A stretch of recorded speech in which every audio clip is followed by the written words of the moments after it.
भूमिका Singh and I welcome you all at the failures academy. आज हम लोग पढ़ने जा रहे हैं northern plains of the India. जैसे कि ये अभी हमारी ज्योग्राफी चली, ज्योग्राफी में हमने फिजिकल फीचर्स को कवर कर रहे हैं अपने सारे। हमने कवर किया था हिमालय माउंटेन के बारे में हमने कवर किया था, जिसमें हमने फर्स्ट वीडियो में पहले पढ़ा था कि हिमालय माउंटेन्स जो है उसकी रेंजेस को क्या क्या बोलते हैं, ग्रेटर हिमालय, फिर लेसर हिमालय, फिर हमारी शिवालिक रेंज। ठीक है, उसके बाद हमने पढ़ा था कि हिमालय का जो लॉन्गिट्यूडनल डिवीजन है इसको क्या क्या बोलते हैं, कि सतलज इंडस से लेके सतलज वाले एरिया को क्या बोलते हैं, सतलज से लेके काली, काली टू टिस्टा, फिर टिस्टा टू दिहांग। ठीक है, ये सब हम लोग कवर कर चुके हैं अपने। अब हम लोग पढ़ेंगे northern plains of India. Northern plains of India में क्या क्या पढ़ना है कि नॉर्दर्न प्लेन्स कैसे फॉर्म हुआ, ठीक है, कैसे ये फर्टाइल प्लेन हुआ, ये सारी चीजें। नॉर्दर्न प्लेन्स जो है हमारा अलग अलग स्टेट के हिसाब से, रीजन के हिसाब से वैसे डिवाइडेड है। जैसे कि यहाँ पे जो ये राजस्थान प्लेन है, ठीक है, स्पेशली ये एरिया होता है, ये तो डेजर्ट का एरिया होगा। ठीक है, पंजाब प्लेन वाला एरिया, फिर ये उत्तर प्रदेश, बिहार, वेस्ट बंगाल वाला ये नॉर्दर्न में आता है, और ये जो है असम वाला एरिया। ठीक है, ये सारा जो है नॉर्दर्न का पार्ट है। अब नॉर्दर्न प्लेन फॉर्म कैसे हुआ है? The northern plains were formed by the deposition of the alluvial deposits और the sediments carried by the rivers. कौन कौन सी रिवर्स के? The Indus and its tributary, Ganga and Brahmaputra. ठीक है, ये सारी रिवर्स, इंडस, गंगा और ब्रह्मपुत्र की रिवर की जो ट्रिब्यूटरी थी, इनसे जो है ये नॉर्दर्न प्लेन फॉर्म हुआ है। And it was formed millions years ago. ठीक है, सो अब नॉर्दर्न प्लेन्स में क्या क्या है? नॉर्दर्न प्लेन्स जो है इसका लेंथ क्या है? 2400 किलोमीटर, वाइड 240 to 320 किलोमीटर। ठीक है, इतना। और मोस्ट डेंसली पॉपुलेटेड एरिया है, बिकॉज कि यहाँ पे फर्टाइल लैंड है, एग्रीकल्चर अच्छी होती है, इस वजह से ये एरिया जो है डेंसली पॉपुलेटेड, मतलब यहाँ पे बहुत सारे लोग रहते हैं। ठीक है, for the agriculture purpose. They are separated from the Shivalik. ठीक है, शिवालिक से जो है ये सेपरेट है। शिवालिक से सेपरेट है कैसे कि जब नॉर्दर्न प्लेन यहाँ से स्टार्ट होता है तो ये जो हिमालय की कौन सी रेंज है? ये शिवालिक रेंज है, और उसके बाद से ही जो है क्या है, नॉर्दर्न प्लेन्स स्टार्ट होता है। ठीक है, शिवालिक रेंज के साउथ से ही नॉर्दर्न प्लेन्स स्टार्ट होता है। एंड जो नॉर्दर्न प्लेन है इसके साउथ में क्या है? नॉर्दर्न प्लेन के साउथ में अगर इंडिया का मैप देखेंगे तो नॉर्दर्न प्लेन के साउथ में क्या है? ये पेनिनसुला प्लेट्यू है। ठीक, ये नॉर्दर्न प्लेन वाला एरिया है। ये हमारा जो है हिमालय माउंटेन्स है, हिमालय माउंटेन्स और उसकी रेंजेस हैं। ये जो शिवालिक है, ये शिवालिक के साउथ में नॉर्दर्न प्लेन्स है। ठीक है, और नॉर्दर्न प्लेन्स के नॉर्थ में शिवालिक। ठीक, दोनों बात एक ही है। एंड साउथ में क्या है? पेनिनसुलर प्लेट्यू, इरेगुलर, ये तो बता ही चुकी हूँ। ठीक, उसके बाद क्या है? Punjab plains located in the north western part of the, अच्छा, पंजाब प्लेन वाला एरिया भी बताया था कि इसमें कौन सा एरिया? ये मैप में देखिए, पंजाब प्लेन वाला एरिया। ठीक है, ये हो गया। इसमें क्या है? Located in the north western corner of the northern plain, ये नॉर्दर्न प्लेन के नॉर्थ वेस्टर्न कॉर्नर में है। ठीक है, Delhi Aravali ridge separates its from the Ganga plains in the east. इसको जो है नॉर्दर्न प्लेन्स जो है, सॉरी, पंजाब प्लेन जो है वो कैसे सेपरेट है गंगा प्लेन से? गंगा बेसिन वाला जो एरिया है उससे कैसे सेपरेट है? Because of Delhi ridge. ठीक है, दिल्ली अरावली जो रिज है, यहाँ से जैसे ये दिल्ली अरावली रिज है, तो इधर जो है ये गंगा प्लेन वाला एरिया, और इधर जो है पंजाब प्लेन वाला एरिया है। ठीक है, the Indus and its tributary such as Jhelum and, अब ये जो है पंजाब वाला एरिया, ये किससे फॉर्म हुआ है? इंडस और इसकी ट्रिब्यूटरी से। ठीक है, और इस ये क्या है? पंज आब, आब मतलब होता है, एब मतलब होता है वाटर। ठीक है, it is made of the 5 reverse, Punjab, Indus and it's 5 tributaries. तो इसलिए इसको जो है पंजाब बोलते हैं। ठीक, और अब देखो द्वाब क्या होता है? द्वाब जो है, द्वाब, दो मतलब 2, एब मतलब वाटर। ठीक, तो 2 वाटर, द्वाब वो होता है the land between the 2 reverse. ठीक है, 2 रिवर्स के बीच का जो एरिया होता है उसको जो है क्या बोलते हैं? द्वाब। ठीक, सो ये हमारा पंजाब प्लेन था। अभी देखो इसमें ये तो सब डिवीजन हो गया नॉर्दर्न प्लेन्स का, रोहेलखंड, अवध। ठीक है, ये सारा इसका सब डिवीजन है, इसको अभी हम बाद में देखते हैं। पहले गंगा प्लेन का जो है क्या है, या between the Yamuna catchment in the west and Bangladesh border in the east. Ganga plain जो है हमारा, गंगा प्लेन वाला जो एरिया है वो, देखो इसमें मैप में, गंगा प्लेन वाला एरिया जो है इधर, यहाँ से जो है क्या है यमुना है, और इधर लास्ट में इधर जो है क्या है बांग्लादेश का बॉर्डर है। ठीक है, ये जो एरिया है पूरा क्या होता है, ये नॉर्दर्न प्लेन्स है, सॉरी गंगा प्लेन वाला एरिया है। ठीक, and the lower Ganga plain was formed down by the wrapping of a section of the peninsula rivers between the Rajmahal hills and the Meghalaya plateau. In this regard the Kosi river is known as, and Kosi river जो है the low, एक मिनट, the Kosi river is known as the sorrow of the Bihar. ठीक है, उसको sorrow of the Bihar कहते हैं। And the Ganga Brahmaputra delta is the world largest delta. अब जो गंगा और ब्रह्मपुत्र से डेल्टा बनता है वो वर्ल्ड का लार्जेस्ट डेल्टा होता है। ठीक है, अभी देखते हैं आगे क्या होता है, डेल्टा सुंदरवन डेल्टा और सिंदरी ट्रीज, उसके सब बारे में आगे पढ़ते हैं। ठीक, द सुंदरवन और द टाइडल फॉरेस्ट कवर है large portion of the coastal delta. Coastal delta में, कोस्टल देखो जब रिवर लास्ट में, रिवर्स यहाँ से बहते बहते बहते आती है। ठीक है, लास्ट में क्या होता है, यहाँ पे सारा जो डिपॉजिट रहता है इसके यहाँ पे लाके यहाँ डिपॉजिट करती रहती है। ऐसे ऐसे बहुत सारी रिवर्स आके मिली। ठीक है, ऐसी गंगा एंड इट्स ट्रिब्यूटरी के साथ होता है। गंगा एक साइड ट्रिब्यूटरी और नदियां सब में आके यहाँ पे मिलती हैं और बहुत सारा सैंड और ये सब यहाँ पे डिपॉजिट कर देती हैं। जब यहाँ बहुत सारा सैंड डिपॉजिट हो जाता है, ये थोड़ा सा मार्शी एरिया बन जाता है। जब यहाँ पे मार्शी एरिया, क्योंकि पानी भी रहता है साथ में बहुत सारा एलुवियल डिपॉजिट भी रहता है, तो ये जो है फर्टाइल एरिया बन जाता है फॉर द डेल्टास। तो sorry, for the सुंदरवंस, Sundari trees जो है यहाँ पे ग्रो करते हैं इन डेल्टास में। ये डेल्टा फॉर्म हो जाते हैं जिससे क्या है यहाँ पे सुंदरी ट्रीज ग्रो करते हैं, क्योंकि सुंदरी ट्रीज जो है ये डेल्टास में ग्रो करते हैं। भाबर, तराई एंड भांगर खादर levies abandoned courses and other topographical variation can be। अब ये भाबर, तराई, भांगर ये सब क्या है देखते हैं अभी, सुनो। अब क्या है, टोपोग्राफिकल वेरिएशन नॉर्दर्न। ठीक, भाबर, तराई, भांगर, देखो जब क्या है यहाँ पे हमारी जो शिवालिक रेंज है उसके बाद का जो एरिया है, जो लैंड है, वो क्या होती है, वो भाबर होती है। फिर क्या होता है, उसके बाद का एरिया को तराई बोलते हैं। फिर उसके बाद जो है एलुवियल प्लेन्स, मतलब ये खादर और भांगर आ गया। पहले इसको देख लो अच्छे से मैप में समझते। अभी देखो इमेज से समझो, जैसे हिमालय रिवर्स है, रिवर्स जब धीरे धीरे ऊपर अपर कोर्स में रहती हैं तो ये अपने साथ बहुत सारे बड़े बड़े पत्थर, छोटे छोटे पत्थर सब कुछ लेकर आती हैं। तो जो बड़े बड़े पत्थर रहते हैं वो यहीं पे डिपॉजिट हो जाते हैं। ठीक है, जैसी प्लेन वो माउंटेन से एकदम थोड़ा सा प्लेन में आती हैं तो बड़े बड़े पत्थर वहीं पे सारे जितने रहते हैं सारा लोड वहीं पे डिपॉजिट हो जाता है। फिर उसके बाद जब यहाँ पे रिवर एकदम गायब हो जाती है क्योंकि दिखती ही नहीं है, फिर उसके बाद जब तराई रीजन आता है तो इसमें रिवर्स री एमर्ज हो जाती हैं, क्योंकि अब इनके कंकड़ पत्थर जो बड़े बड़े थे वो सब वहां पे रुक गए। अब ये छोटे छोटे पत्थर कंकड़ बचे हुए, अब रिवर्स फिर से दिखने लगी यहाँ पे। ठीक है, तो ये तराई रीजन हो जाता है। उसके बाद जो है क्या होता है, अब रिवर जैसे देखो, अब रिवर ऐसे आई, ठीक ऐसे आई, फिर इसने जो है बहुत सारा डिपॉजिट ऐसे यहाँ पे जमा कर दिया, बहुत सारा अपने साइड साइड में पे। हर साल जो है, हर बार जैसे रिवर आती है, बहुत अगर फ्लड होता है, बहता है, तो क्या होता है बहुत सारा डिपॉजिट अपने साथ लेकर आती है, वो सब यहाँ पे डिपॉजिट कर देती। ठीक, सब यहाँ पे जमा कर देती।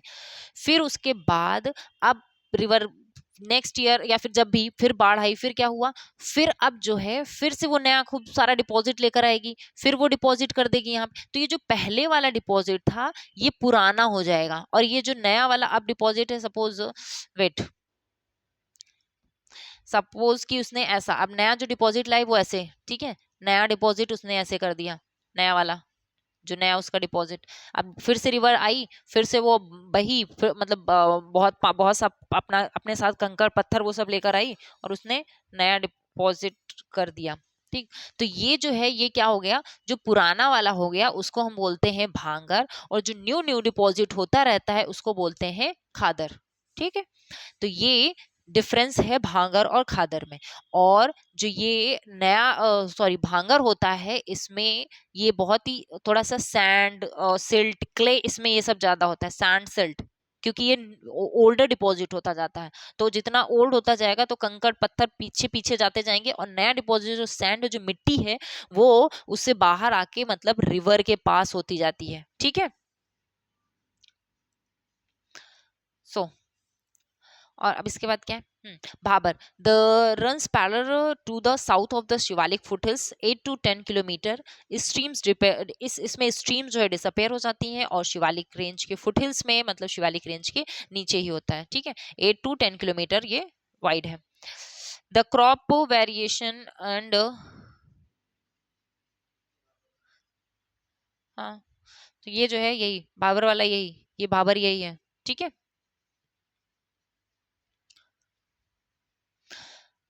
Crop cultivation is not possible in this area only giant trees. अब देखो जो क्या होता है कि जब इतने बड़े बड़े पत्थर यहाँ पे डिपॉजिट हो जाएंगे तो कल्टीवेशन इसमें कुछ होगा, कुछ नहीं होगा। तो अपने आप से जो ट्रीज ग्रो करते हैं जिनकी रूट्स बहुत लंबी होती हैं यहाँ कहीं जाके, जिनको पानी वानी मिल जाता है, ठीक है, क्योंकि रिवर तो रहती है, रिवर क्या पूरी गायब नहीं हो जाती, लेकिन उनको डीप पेनिट्रेट करना पड़ता है रूट्स को फॉर वाटर। सो रूट्स जो है अगर रिवर सॉरी प्लांट्स की रूट्स डीप पेनिट्रेट होती हैं तो उनको वाटर मिल जाता है और वो ऐसे ट्री ही यहाँ पे सरवाइव करते हैं। ठीक।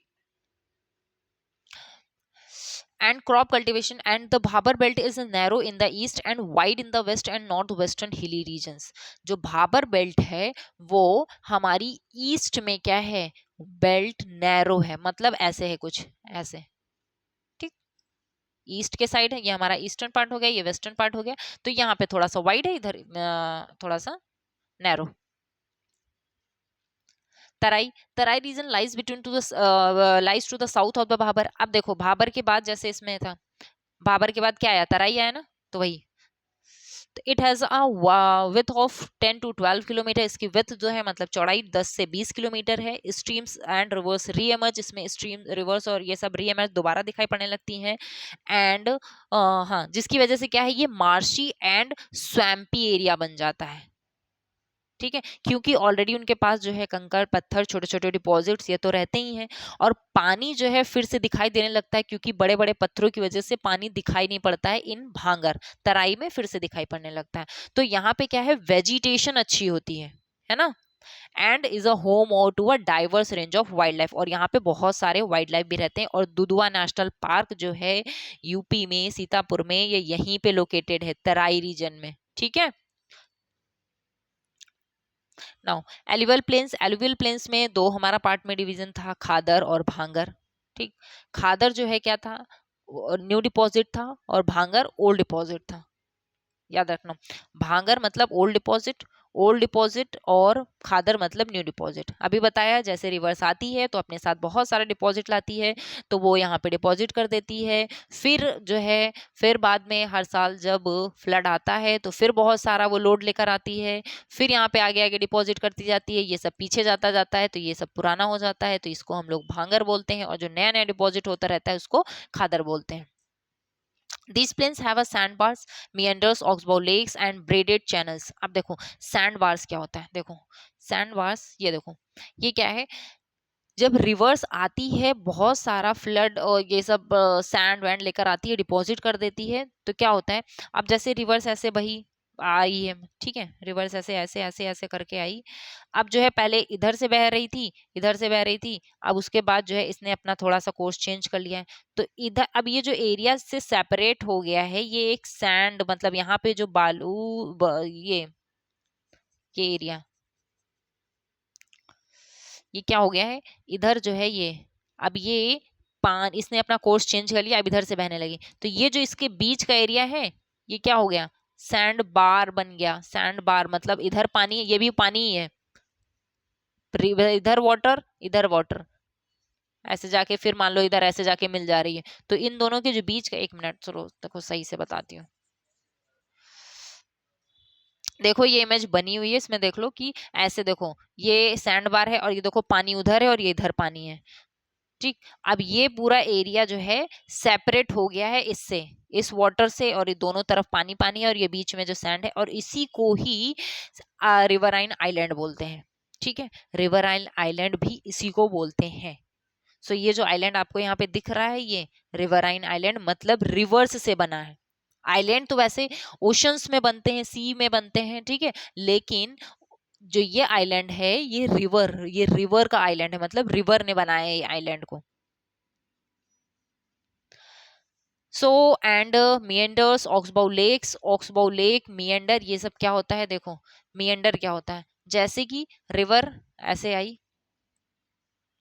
ठीक, और ऐसे जा रही है, फिर पहले ऐसे बह रही थी, फिर उसके बाद इसने अपना जो है कोर्स चेंज कर लिया। जब इसने अपना कोर्स चेंज किया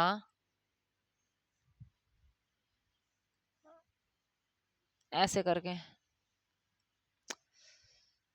सपोज अब ऐसे बहने लगी है, रुको रुको रुको रुको, अरे यार इमेज ही डायग्राम नहीं सही से बन रहा है, वेट, एक मिनट रुको, चलो चलो, हम्म, हाँ, तो ये एक मिनट बस, हाँ, रिवर्स का देखो, रिवर जब ऐसे आती है तो ये बहुत सारे ऐसे ट्विस्ट एंड टर्न ऐसे होते होते होते होते होते आती है, यही होते हैं मिएंडर्स, ये जो बड़े बड़े टर्न्स होते हैं इसमें, ये ऐसे ऐसे ऐसे, ये देखो ऐसे फॉर्म हो गई, तो ये ऐसे ऐसे मिएंडर्स बनते जाते हैं, और इसी मिएंडर्स से ऑक्सबाउ लेक बनता है। मिएंडर्स ऑक्सबाउ लेक कैसे बनेगा अभी देखो, सपोज अब रिवर ऐसे बह रही है, फिर उसके बाद कुछ टाइम उसने अपना कोर्स चेंज कर दिया, अब वो रिवर ऐसे करके बहने लगी, तो ये एरिया जो सेपरेट हो गया ये उससे एरिया, अब रिवर ऐसे बहने लगी, ऐसे करके ऐसे चली गई, ठीक है, ऐसे बहने लगी, रिवर ऐसे बहने लगी, तो ये एरिया जो उससे दूर हो गया, सेपरेट हो गया, ये उसने लेक बना लिया, ऑक्सबाउ लेक, समझ लो ऐसे करके, ऐसे करके, ऐसे करके लेक बन गया, तो ये हो गया ऑक्सबाउ लेक, ठीक है, ये हो गया। And the riverine island and the sandbars of the Brahmaputra are well known. Riverine island, sandbars, ये सब ब्रह्मपुत्र plains में form होते हैं, ये बता चुके हैं। The majority of these locations are prone to the flood and alternating rivers courses, altering river courses resulting in the braided stream। अच्छा, braided क्या होता है, braided जैसे चोटी बनती है वैसे देखो, ऐसे ऐसे करके, ऐसे ऐसे करके, ऐसे कुछ ऐसे बनता है, ठीक है, इसी को ब्रेडेड बोलते हैं, तो ब्रेडेड स्ट्रीम्स हो जाती हैं इसकी। The majority of these locations are prone, इसमें जो है क्या है, फ्लड्स बहुत आते हैं इस एरिया में, किस एरिया में, ब्रह्मपुत्रा प्लेन्स में, ठीक, एंड जिसके क्या है, रिवर्स अपना कोर्स चेंज करती रहती हैं, अपना चैनल बार बार बदलती रहती हैं, जिसकी वजह से वो ब्रेडेड स्ट्रीम हो जाती हैं ऐसे। हाँ, Sundarban delta, the mouth of the northern planes mighty reverse generate some of the world's largest delta and famous known as the, and Sundarban Delta is the world's largest delta, and यहाँ पे सुंदरी trees grow होते हैं। अब देखो Sundarban delta की देखो ये image, क्या होता है सुंदरबन डेल्टा में, इसमें जो रूट्स होती हैं, प्लांट जितने भी होते हैं, सुंदरी ट्री जो होते हैं उसकी जो रूट होती है वो सब बाहर होती हैं, क्यों, क्योंकि इतना मार्शी और स्वैम्पी एरिया होता है, ये इतने दलदल एरिया में रहती हैं कि इनको ऑक्सीजन नहीं मिलती है रूट्स को, ठीक है, और उनको ग्रो करने के लिए रूट्स को ऊपर आना पड़ता है। डन। एंड क्या है, the Sundarbans, the world's largest mangrove swamp, it is a home to the royal tiger and crocodiles, यहाँ पे रॉयल टाइगर्स रहते हैं सुंदरबंस में, एंड क्रोकोडाइल्स रहते हैं, ये भी रखना। या डन आई थिंक, ये हो गया सुंदरबन डेल्टा के बारे में सारा चीज, आई थिंक कंप्लीट हो गया, सुंदरबन डेल्टा, डेल्टा सुंदरी ट्रीज, ठीक।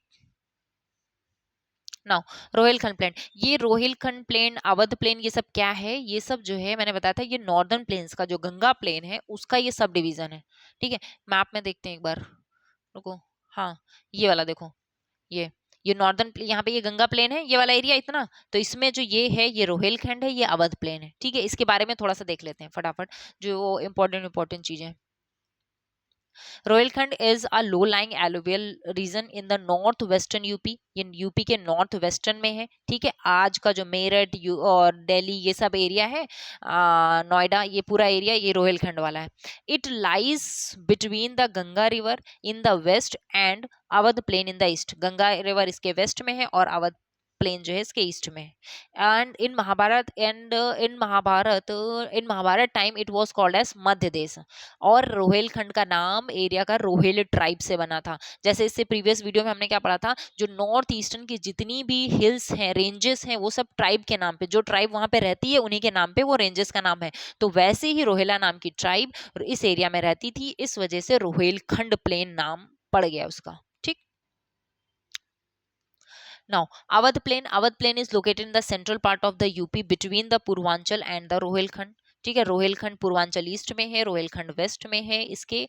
एंड इसमें क्या है, ये बीच में सेंट्रल पार्ट को क्या बोलते हैं, Awadh plain. It was previously known as the granary of India. इसको पहले ग्रेनरी ऑफ इंडिया बोलते थे, क्योंकि यहीं पे सबसे ज्यादा ग्रेन्स होते थे, अनाज उगाए जाते थे, क्योंकि फर्टाइल प्लेन थी और वाटर की अवेलेबिलिटी थी, एग्रीकल्चर अच्छी होती थी, इस वजह से।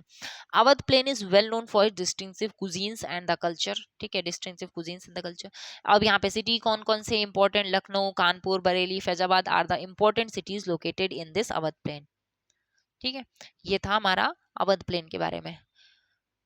सो आई थिंक सब हो गया हमारा। नॉर्दर्न प्लेन को हमने पूरा कवर कर लिया है कि क्या क्या एरिया था इसमें। नॉर्दर्न प्लेन्स में हमने पंजाब प्लेन को पढ़ लिया था, और राजस्थान प्लेन जो है, राजस्थान को हम इंडियन डेजर्ट के साथ कवर करेंगे। ठीक। और असम प्लेन बताया है कि कैसे फॉर्म हुआ है, ये ब्रह्मपुत्र रिवर से फॉर्म हुआ है, उसकी ट्रिब्यूटरी से फॉर्म हुआ है। और ब्रेडेड चैनल्स मतलब यहाँ पे ब्रेडेड रिवर्स होती हैं, रिवराइन आइलैंड बनता है, और सैंड ड्यून्स बनते हैं। ठीक है, सॉरी, सैंड बार्स बनते हैं। और वेस्ट बंगाल में ये, अच्छा एक चीज जो है देखो, जब रिवर यहाँ पे आती है, जब लास्ट में वो सी से मिलती है, तो इसको इस एरिया को माउथ बोलते हैं। जहां से ओरिजिनेट होती है उसको माउथ नहीं बोलते हैं, याद रखना। रिवर का माउथ क्या होता है, जहां पे वो अपना लास्ट में सी से मिल जाती है, उस प्लेस को, उस एरिया, उसको रिवर का माउथ बोलते हैं। ठीक है, अभी जो हम लोगों ने पढ़ा था ना कि अपने उसमें सुंदरी ट्रीज में, तो सुंदरवन डेल्टा पढ़ा था, तो उसमें ये आया था रिवर माउथ। तो रिवर का माउथ जहां से स्टार्ट होता है वहां से नहीं होता है, जब यहाँ पे डिपॉजिट, जहां पे वो सी में मिलती है वहीं पे उसका माउथ होता है। ठीक। सो आई थिंक ये सब कवर हो चुका है सारा, नॉर्दर्न प्लेन्स डन। अब हम क्या पढ़ेंगे, अब नेक्स्ट में हमारा होगा पेनिनसुला प्लेटू और Indian desert, the great Indian desert. इन दोनों चीज को कोशिश करेंगे कि उसमें कवर हो जाए। एंड इसका पीपीटी हमारे Telegram channel the failures academy में मिल जाएगा, जिसका लिंक डिस्क्रिप्शन बॉक्स में दिया हुआ है, वहां से डाउनलोड करो और अच्छे से पढ़ाई करो। एंड मिलते हैं नेक्स्ट वीडियो में, तब तक के लिए बाय बाय, गुड नाइट।